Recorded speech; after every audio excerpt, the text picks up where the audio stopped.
Hello, guys. So, welcome to Arteta's press conference ahead of the match we will play tomorrow, the North London Derby. So, if you're watching us for the first time, my name is CHUKS and you're on GFL TV. So, without wasting much of your time, we can take on a true waiting Arteta talk for the press conference. Thanks, hello. Hi, Gary. Hello. Gabriel Jesus described it on Sunday as a big worry. You know more now.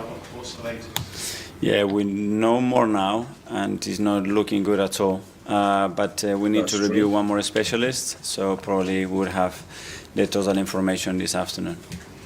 Because obviously the player itself and these people will know probably more than you do, or at least as much as you do about what it is. And the reports emerging from within the camp that it might be an ACL problem.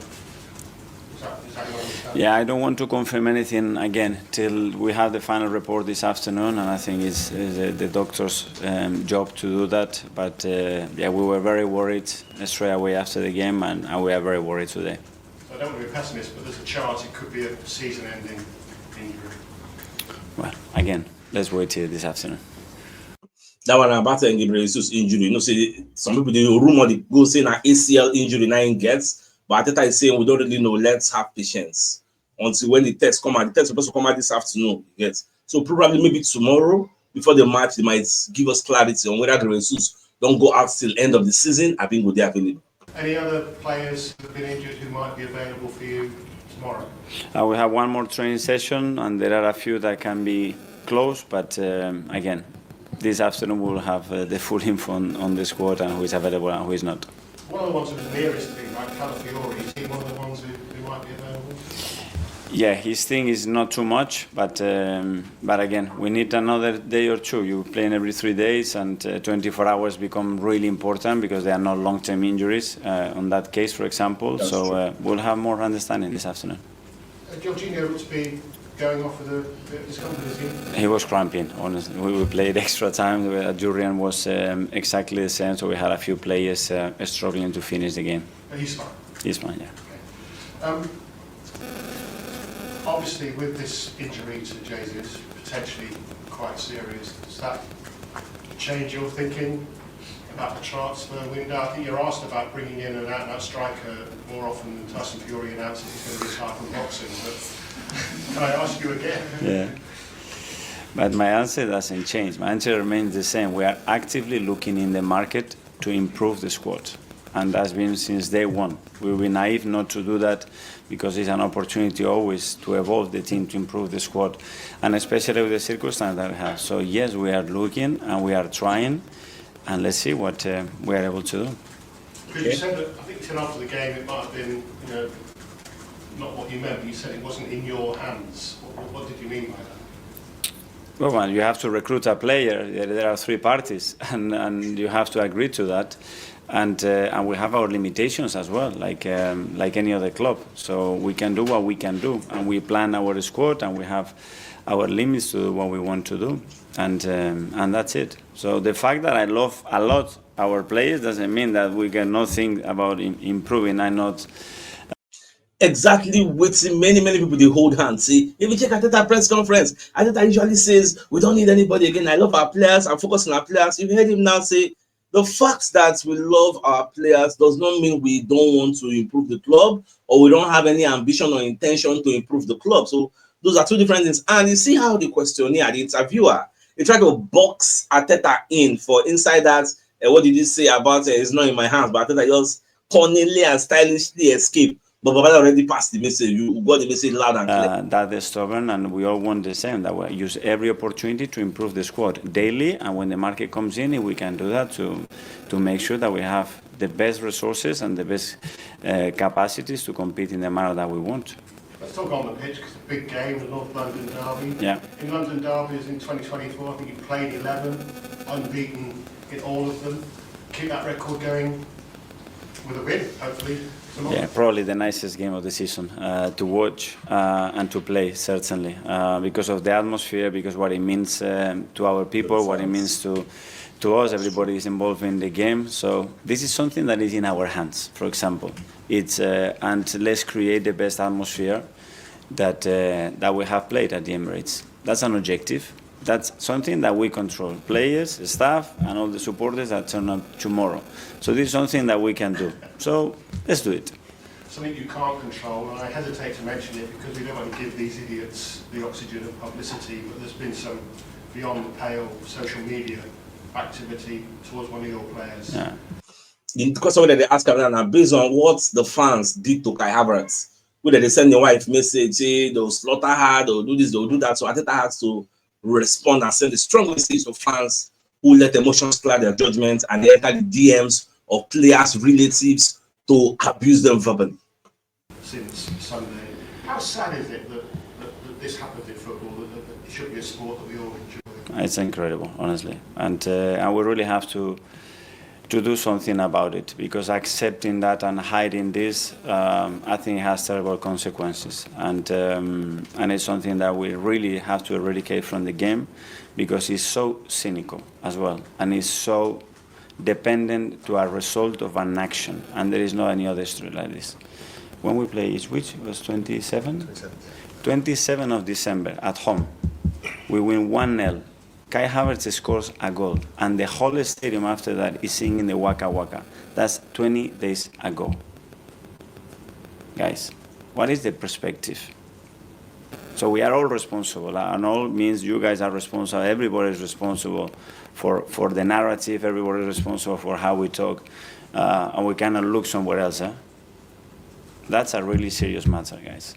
And it affects him, and it affects me, and it affects everybody that is in the industry in the way. And we can accept, and we say that's our job, yes, but there are certain limits, and the line has to be drawn.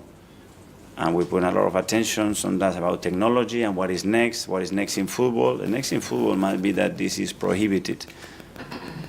It cannot happen. That's it. That's what we should aim for. Okay. Thank you. Good. We'll go to Niv from the Premier League. Hello. You've been the Arsenal manager for 5 years. The amount of injuries you're dealing with this season, missing key players, is it toughest to experience? And from your perspective, does it mean you try to be out there and be more creative with the style of play and try to find solutions? Yeah, for sure. Obviously, it's the most challenging period that we had, especially because we lost very, very important players in crucial moments. But I don't know, things happen for a reason in this life. We have to adapt with everything that happened. Still, look how the team performs. Okay, we didn't win the other day, but you have to go in a competition. Let's go out like this when you've been infinitely better than the opposition again. And on Wednesday we have another one. Probably the best timing to play, because we know what it means, that game, for all of us. So let's face it, the circumstances are what they are. Let's embrace them and let's get the best out of that, because even with all that, look how the team plays. I remember previously when I asked you about it, Ange Postecoglou, you mentioned you have big respect for him, for the style of play, for his team, for his principle. I can imagine this respect is being bigger now, because he's dealing with injuries as well, and he's being very, still being resilient and trying to find solutions and trying to be competitive as well. But that's our job, and it's very difficult to predict that those things are going to happen. But about how we react, again, this is something that is in our hands. You can feel sorry for yourself and start to find excuses, or face it. And I think Angie's done that, and last year I think they have some difficulties as well, and he dealt in the same way, so I really respect that. And until last week, you haven't lost at home, competition for 9 months. Now you experienced 2 defeats in less than a week. How important is it for the Emirates to be a fortress again tomorrow with great atmosphere and great support? Yeah, for sure. Understanding that it was a long period, and it's something that gave us so much confidence, and obviously the fact that we lost 2 games in the manner that we've done it is painful. Hi, Nico, how are you? Good. You mentioned 2 words interestingly earlier, narrative and perspective. I think the narrative this year was that this was your time to go and win the title, especially with Manchester City not playing well. That's true. But do you think your fans have got the right perspective around how difficult that is? Well, I wasn't mentioning about the narrative of that. In the narrative from the beginning is that the top 4, 5, 6 teams, because of what we've done in the market and historically, have to win it. But this is not changed, regardless of what happens, regardless of the injuries or whatever. This remains the same. Because of the injuries, do you think now, and you said you only bring in players but improve the squad, do you believe now that you have to bring in what would be considered an out-and-out striker through the middle, number 9? Well, we have to believe that if we bring something, it's going to make us better. And there are But in that position in particular? no, but it's in any position because we have other issues as well. So we need to understand that a player can bring a lot to the team in different ways. It's not just about one because nobody can guarantee you nothing. There is no one player in Denmark can guarantee you come today and you do that. We're gonna hope and we're gonna believe and we're gonna try to work on somebody that we believe that he can do that. But that's what we are trying to do. And finally, a week can be a long time in football. You know, you can have 2 bad results, but you win tomorrow, and suddenly everything is rosy in the garden again. Is that how you go into this game, thinking, right, we've had 2 setbacks in inverted commas, but if we win tomorrow, suddenly the crowd are right behind us again. Suddenly, I'm the best Normal manager level I've now. ever had. What's the word that you use? Roses in the garden. Yeah, roses in the garden. You said. Everything is rosy in the Yeah, garden. but there's no roses in the garden because I win 2 days ago in a way that I didn't merit, or because we won 2 games in a row. The next day is roses in the garden. This is about what is the next day in the garden. This is our job, and when we play every 3 days, especially that. What is in the garden the next day? That's the important thing. Yeah. Okay, to Jonathan from the club. Mikel, Los Angeles is obviously a city that we've got a strong connection with over the past few years, going through a devastating time with all the fires there at the moment. Do you have a word for all of our supporters based over there? Yeah, well, our condolences. Obviously, they are suffering a lot when you look that's at true. what is Fire happening finished and the time that all this has extended to and how many people are affected. We have obviously ownership there and a lot of friends and people that are big Arsenal supporters because we've been there now for a few years together. So really sad. Try to understand the situation and try to help as we can. We'll go to Simon from the Standard. Mikel, just on Kai, I mean, you talk a lot about the culture of this club and the sort of family feel of it. Just what's it been like in the past few days after he's had a week like that, and just how is he, first of all? Well, it's not about individual. I mean, I think there is a big lesson here to learn from us is how we have conducted, reacted, and supported players when they have been through a difficult time. And you guys just notice sometimes when it's just a professional, issue. But there's a lot of personal issues as well going on in the camp. And the club and the people here exceptional because every time it's been an issue, everybody has supported him. And the outcome is always clear. The more support you have, the better it is. And with Kai in particular, we experienced what was the beginning, and when everybody started to support him, and they were talking about him, that'd be one of the best nights in Europe. And that's it. So the best medicine is that the people really loves the club and loves our players, support them. That's what I would like to say.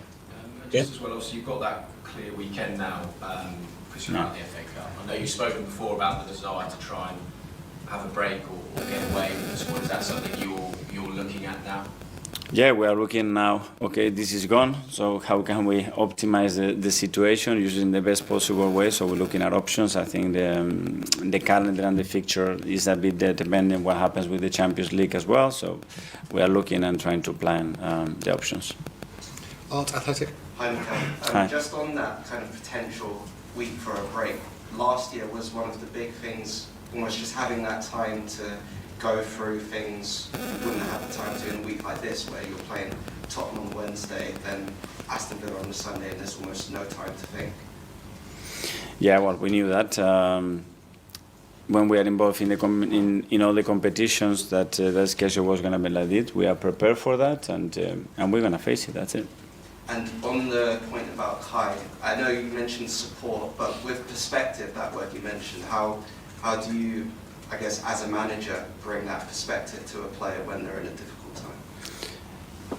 Well, in terms of the goals, it's very easy. You look at the last 10 years, any play in Europe, apart from Ronaldo and Messi, expected goals and finishing quality. There is not a single player there that has been stable. It's very volatile. Expected goals and goals is a very volatile thing. You want to have the ambition to be there and score a lot of goals, make sure that you are prepared to be volatile. If not, you go and be a defender. That's it. It's part of your job. Volatility in expected goals and goals is really, really high. There is a lot of smoke, a lot of things that you cannot control. So the only thing is better, increased probabilities, more expected goals, more situations, be more there. Then it's higher. The finishing quality, every single play, apart from those two, up and down. Okay.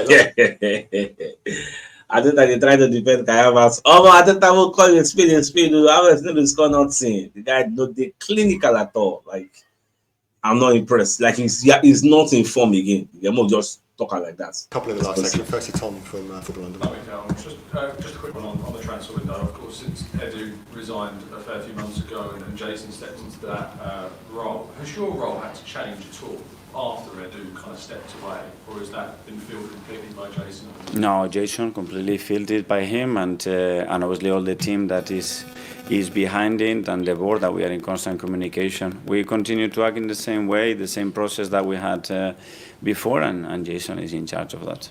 And just on the derby as well, Andrew's obviously received quite a lot of perspective on how stubborn his approach to games can be at times and sticking to what his beliefs are on things. When you're preparing for a team that has a very specific style of play, how does that change your approach to setting up for a team like that? No, I mean, there are a few things. At the end, almost every team, in certain phases, some of them can insist more than others. But in general, every team has very clear intentions and patterns, and they can change the system, but the outcome that they are trying to achieve is very, very similar. So it's just sometimes the way we verbalize our feelings and how we go about our jobs more than anything else. Finally to live, we'll go to Nick from Haters. Hi, Michael. Hi. With characters like Jack Wilshere and some of the Hale End boys, Emil Smith-Rowe and so on gone, who's in the camp now to sort of explain to the new players what the match against Tottenham means to the club? Well, we have a few now in our squad with Ethan and Miles as well, and obviously all the players, a lot of the staff, that you can feel extra when you get in the building that the big one is coming up, and that excitement is around the building, so they can feel it and they know about it. There's not much time, is there, the build-up from the last game to this game, but have you got anything sort of special planned motivationally before the game? I'm not there yet, but yeah, it's better, especially when you've been knocked out of a competition, to play as quick as possible. I think that's positive. Okay, that finishes the live section. We'll now go to All right, so that brings the end of Mikel Arteta's press conference ahead of the match we'll play tomorrow. So, I go start my research to bring on the evening news. So, don't go nowhere.